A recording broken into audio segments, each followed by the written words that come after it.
Bro Kabaddi league season 12க்கு starting 7 set பண்றதுலே பயங்கரமான ஸ்ட்ராட்டஜி போட்டிருக்க தமிழ் தலைவாசி. என்னதான் ஸ்ட்ராட்டஜி அண்ட் தமிழ் தலைவாசோட கேப்டன் இவர் தான் அப்படிங்கிற மாதிரி அர்ஜுன் தேஷ்வால் ஒருத்தர் கன்ஃபார்ம் பண்ணிருக்காரு. அதையும் சொல்றேன், மற்ற டீம்ஸோட கேப்டன்ஸும் ஆல்மோஸ்ட் கன்ஃபார்ம் ஆயிருக்காங்க. அந்த அப்டேட் உங்களுக்காக இந்த வீடியோல காத்துட்டு இருக்கு.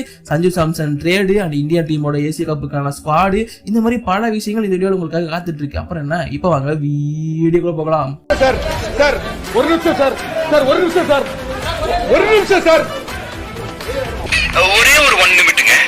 Hello every friends, 1 minute please. So friends, first of all வழக்கம் போல் நான் வந்து பாத்தீங்கன்னா கிரிக்கெட் நியூஸ்ல இருந்தே போறேன். கிரிக்கெட் நியூஸ்ல பெருசா இப்போதைக்கு போயிட்டு இருக்க டாபிக் வந்து பாத்தீங்கன்னா ஏசியா கப் 2025 அப்படிங்கிறது. எஸ், அது கூடிய சீக்கிரம் நடக்க போது. அதற்கான இந்தியா ஸ்குவாட் அப்படிங்கிறது நெக்ஸ்ட் வீக்ல அனௌன்ஸ் பண்ணப்படும் அப்படின்னு எக்ஸ்பெக்ட் பண்ணப்படுது.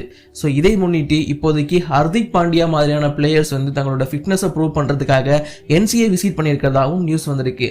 அண்ட் இப்போ வரப்போற ஏசியா கப் ஸ்குவாடை பொறுத்த வரைக்கும் இது T20 ஃபார்மேட்ல நடக்க போகுது. அப்படிங்கும் போது ஆல்ரெடி T20 இன்டர்நேஷனல் டீம்ல இருந்த அந்த டாப் 5 அப்படிங்கிறது அப்படியே கண்டினியூ ஆகும் அப்படின்னு எக்ஸ்பெக்ட் பண்ணப்படுது. அதாவது அபிஷேக் சர்மா, சஞ்சு சாம்சன் அண்ட் அதுக்கப்புறமா சூரியகுமார் யாதவ், திலக் வர்மா அண்ட் இந்த மாதிரியான பிளேயர்ஸ் அப்படி கண்டினியூ ஆக வாய்ப்பு இருக்கு அப்படிங்கிற மாதிரி எக்ஸ்பெக்ட் பண்ணப்படுது. பும்ரா ஆடுவாரா இல்லையா அப்படிங்கிறதுக்கான எக்ஸ்பெக்டேஷன் இருந்துச்சு. பும்ரா ஆடுவார் அப்படின்னு இப்போதைக்கு சொல்லியிருக்காங்க.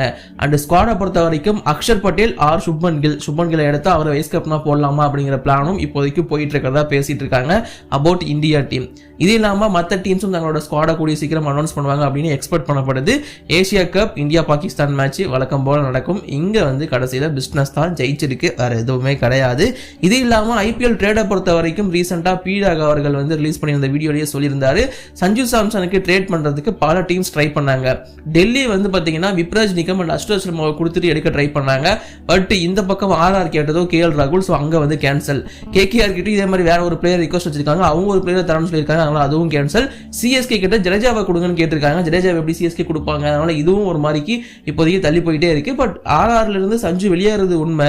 பட் எந்த டீமுக்கு ட்ரேட்ல போறாரு இல்ல எந்த டீமுக்கு ஆக்ஷன்ல போறாருங்கிறத மட்டும் நம்ம பொறுத்திருந்து பார்த்து தெரிஞ்சுப்போம். இது வந்து கிரிக்கெட் பத்தின அப்டேட். அண்ட் ஃபுட்பாலை பொறுத்த வரைக்கும் இப்போ ரீசெண்டா அண்டர் 20 உமன்ஸ் ஏசியா கப்பு குவாலிஃபையா இருந்தாங்க இல்லையா நம்மளோட கேர்ள்ஸ், அவங்க எல்லாருக்கும் ஒரு குறிப்பிட்ட அளவுக்கான பரிசு தொகையை அனௌன்ஸ் பண்ணிருக்கு AIFF. கண்டிப்பா ஒரு நல்ல விஷயம். பிளேயர்ஸ்க்கு மட்டும் இல்லாம அங்க ஒர்க் பண்ற சப்போர்ட்டிங் ஸ்டாஃப்ஸ் உட்பட நிறைய பேருக்கு இந்த ஒரு பரிசு தொகை, அவங்களுக்கு ஒரு ஊக்கத்தொகை மாதிரி இதை கொடுத்துருக்காங்க. ஸோ கண்டிப்பா ஒரு நல்ல விஷயம் undoubtedly. And Indian football women side சூப்பரா போயிட்டு இருந்தாலும் மென் சைடு கொஞ்சம் பெருசா அடி வாங்கிட்டு தான் இருக்கும். அது நம்ம எல்லாருக்குமே தெரிஞ்ச விஷயம் தான். அந்த வகையில புதுசா பொறுப்பெடுத்திருக்கிற நம்மளோட கலீல் ஜமால் வந்து ஃபுல் டைமா ஒரு கோச்சா ஹெட் கோச்சா வந்து கூடிய சீக்கிரம் அப்பாயிண்ட் பண்ண போறாங்க. அவர் என்ன பண்ண போறாருங்கிறதெல்லாம் நம்ம பொறுத்து இருந்தா பார்த்து தெரிஞ்சுக்கணும். வெயிட் பண்ணி தெரிஞ்சுப்போமே. தமிழ் தலைவாஸ் விஷயத்துக்குள்ள வருவோமே. தமிழ் தலைவாஸ் டீம் ஒரு ஓவர்சீஸ் பிளேயர் வந்துட்டாரு, ஆல்மோஸ்ட் பிராக்டிஸ் எல்லாம் ஸ்டார்ட் பண்ணிட்டாரு தலைவர். பட் இன்னொரு ஓவர்சீஸ் பிளேயரோட வருகையை பத்தி இன்னும் அவங்க எதுவுமே பண்ணல. இப்போதைக்கு அவங்களோட கான்சென்ட்ரேஷன் ஃபுல்லா தமிழ் தலைவாசை பொறுத்த வரைக்கும் அவங்க வந்து பாத்தீங்கன்னா டாக்குமெண்ட்ரி மாதிரி பிளேயர்ஸோட ஹிஸ்டரி பண்ணிருக்காங்க. CSK எக்ஸாக்டா IPL 2025க்கு என்ன பண்ணாங்களோ அதை இப்போ தமிழ் தலைவாசும் இந்த சீசன் PKLக்கு பண்ணிருக்காங்க. பிளேயர்ஸோட அவங்களோட ஜேர்னியை ஒரு டாக்குமெண்ட்ரியா பண்றது. ஸோ அது சூப்பரா இருந்துச்சு. நீங்க பாத்தீங்களா? பார்த்துருந்தா கீழே கமெண்ட் பண்ணுங்க எப்படி இருந்துச்சுன்னு சொல்லிட்டு. அதுல கான்சென்ட்ரேஷன் அப்படிங்கிறத போயிட்டு இருக்கு. இது இல்லாம அவங்க நடத்த போற, அதாவது நம்ம TN ரகு சார் அவங்களோட சேனல் கூட சேர்ந்து நடத்த போற அந்த ஒரு குவிஸ், அதுக்குமே வந்து இப்போதைக்கு கான்சென்ட்ரேஷன் பண்ணிட்டு இருக்காங்க. இது இல்லாம பிளேயர்ஸ் ஒரு பக்கம் அவங்களோட பிராக்டிஸை கண்டினியூ பண்ணிட்டு தான் இருக்காங்க. நிறைய புது ஸ்ட்ராட்டஜிகள் உருவாக்கப்படுது, நிறைய புதுசான ஸ்டார்டிங் 7 காம்போஸை வந்து செக் பண்ணிட்டு இருக்காங்க அப்படிங்கிறதுக்கான தகவல் வருது. எஸ், ஒரு ஸ்டார்டிங் 7 ஃபிக்ஸ்டா வச்சுட்டு இதோட தான் நாங்கள் ஆட போறோம் அப்படிங்கிறது மட்டும் இல்லாம இந்த டீமையே 2 டீமா பிரிச்சு இந்த பக்கம் ஒரு ஸ்டார்டிங் 7 அந்த பக்கம் ஒரு ஸ்டார்டிங் 7 அதுல ஒரு போட்டி நடத்துறது. அண்ட் தென் இந்த ஸ்டார்டிங் 7ல ஒரு சில சேஞ்சஸ் ஏற்படுத்துறது. எக்ஸாம்பிளுக்கு இங்க இருக்கிற கார்னர்ஸை தூக்கி அந்த பக்கம் போறது, அங்க இருக்கிற கவர்ஸை தூக்கி இந்த பக்கம் போறதுன்னு சொல்லிட்டு அந்த மாதிரி இன்டர்சேஞ்ச் பண்ணியும் டிஃபரெண்ட் டைப் ஆஃப் ஸ்டார்டிங் 7 வந்து இப்போதைக்கு அவங்க பிராக்டிஸ் பண்ணிட்டு இருக்கதா நான் கேள்விப்பட்டேன். ஸோ இது வந்து பாத்தீங்கன்னா அடுத்த கட்டத்துக்கு கொண்டு போகும் பிளேயர்ஸோட இதுவே.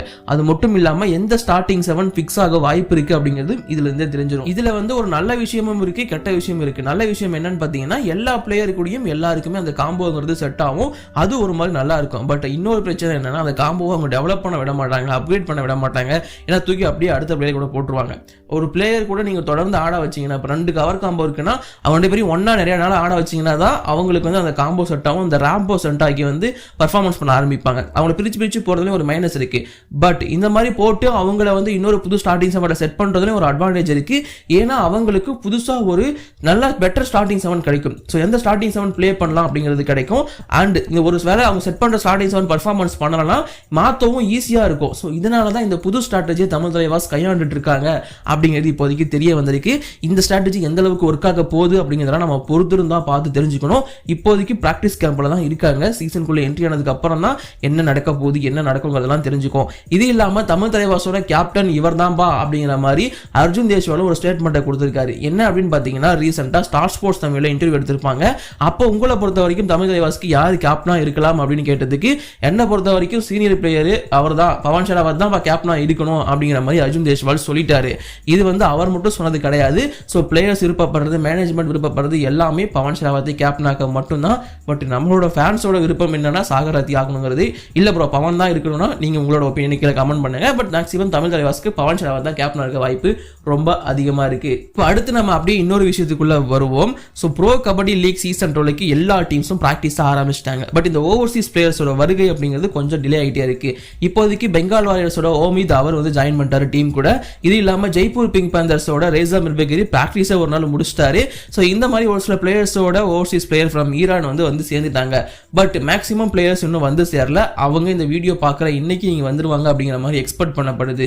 ஆக்சுவலி ஈரான்ல வந்து பார்த்தீங்கன்னா அங்கே வந்து ஒரு போட்டோ போட்டு ஒன்றா கிளம்புனாங்க இல்லையா, கிளம்புனவங்க எல்லாருமே ஒரே ஃப்ளைட்டில் வரலங்கிறது தான் உண்மை.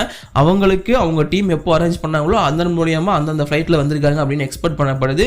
ஸோ அதனால் ஒரு நாள் 2 நாள் டிலே இருக்கும். பட் மேக்ஸிமம் பிளேயர்ஸ் இந்த வீக்குள்ளே வந்துருவாங்க அப்படின்னு எக்ஸ்பெக்ட் பண்ணப்படுது. ஸோ வந்துச்சு அப்படின்னா உங்களுக்கு உடனே அப்டேட் பண்ணுறேன். அதுக்கு மறக்காம சேனலை சப்ஸ்கிரைப் பண்ணி வச்சுக்கோங்க. வீடியோ பிடிச்சா மறக்காம லைக் பண்ணுங்க அண்ட் ஃப்ரெண்ட்ஸுக்கும் ஷேர் பண்ணுங்க. என்ன பர்சனலாக ஃபாலோ பண்ணி டீடைல்ஸ் தெரிஞ்சுக்கணும் அப்படின்னா இதான் என்னோட இன்ஸ்டா ஐடி, லிங்க் டிஸ்கிரிப்ஷனுக்கு கிளிக் பண்ணி ஃபாலோ பண்ணிக்கோங்க. முக்கியமாக சொல்ல வேண்டியது யூபி யோதாஸோட captain and vice captain announce பண்ணப்பட்டது. ஸோ கேப்டனா வந்து சுமித் சாங்வான் அவரை தான் அப்பாயின்ட் பண்ணியிருக்காங்க. வைஸ் கேப்டனா வந்து பார்த்தீங்கன்னா ஆஷிஷ் சிங்கா அப்பாயின்ட் பண்ணியிருக்காங்க. போன முறை சுரேந்தர் கில் அப்படிங்கிற ஒருத்தர் அப்பாயின்ட் பண்ணாங்க. பட் இந்த மாதிரி அதெல்லாம் வேணாப்பா, ஸ்ட்ரைட்டாக நாங்கள் சுமித்துக்கு போயிடுறங்கிற மாதிரி கேப்டன்சியை தூக்கி சுமித் சாங்வான் கூட கொடுத்துருக்காங்க. நம்ம இது முன்னாடியே ப்ரெடிக்ட் பண்ண ஒன்று தான்.